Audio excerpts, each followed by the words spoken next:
เฮ้ยบุญไฟอยู่วะบ่เห็นนะมื้อนี้บ่รักบ่บรรยากาศบ่ดีโอ้สนใจไต่เด้อเจ้าของเขาไปอยู่นะลักรถบ่ต้องยาน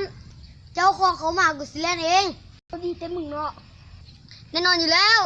ไปเจ้าของเขามาเดี๋ยวสิเป็นเรื่องมาเฮามาแบ่งเวียกกันมึงขึ้นกูเก็บโอ้ยกูย่านมึงเล่นปะกูนะโอ้ยถ้าเป็นอย่างมากกูสิแล่นหามึงเองโอเคถ้ามึงว่าจังซั่นกูจะขึ้นเองให้มันได้จังซี่ละบ่จึงสมเป็นหมู่เพื่อนกันแด้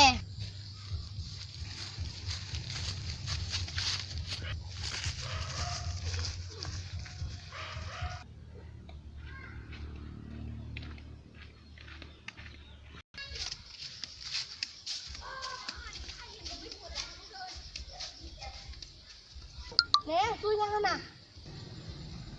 สิบหายแล้วเฮ้ยกูไปกันเด้อสุกดีขอบใจเด้อ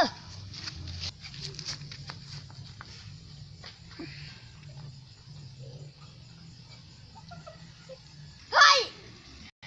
ชีแม่งเอ้ยมึงเด้อ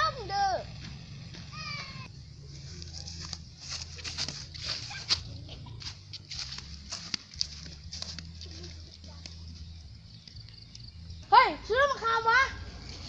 โอ้แย่เย็บพ้องวะมึงว่าดีๆบ่ได้วะได้แล้วเป็นยังมึงคือบ่เว้ากูอยากเว้าให้มึงงงก่อนกูคิดว่ามึงสิแปลได้แต่สุดท้ายผลที่ได้มึงโง่ไปว่าหยังวะบักปึกอินเตอร์โว้ดีๆได้มึงสิเฮ็ดหยังกูมึงเป็นเจ้าของกรมขามนี่แม่นบ่แม่นอ้าว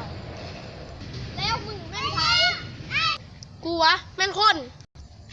แม่นคนมึงแล้วมึงห้องใส่พวกตู่เฮ็ดหยัง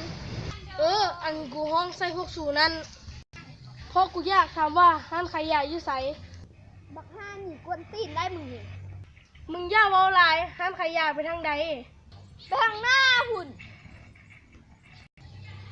กูรู้แล้วขอบใจมึงหลายๆแล้วพบกันใหม่เช่นกันไปกันเฮ้ยเฮ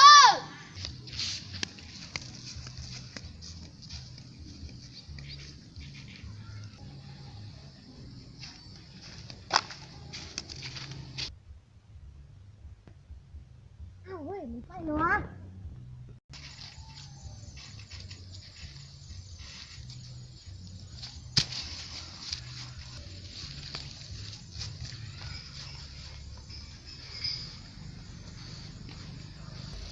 มึงกูต้องมาถามเมื่อกี้นี่มึงเล่นปากกูเด้อกูไม่ได้เล่นปากมึงนะกูเล่นไปตั้งหลักซื้อเข้าใจกูได้ไหมโอ้กูยอมมึงเป็นหมู่ที่โคตรดีเลย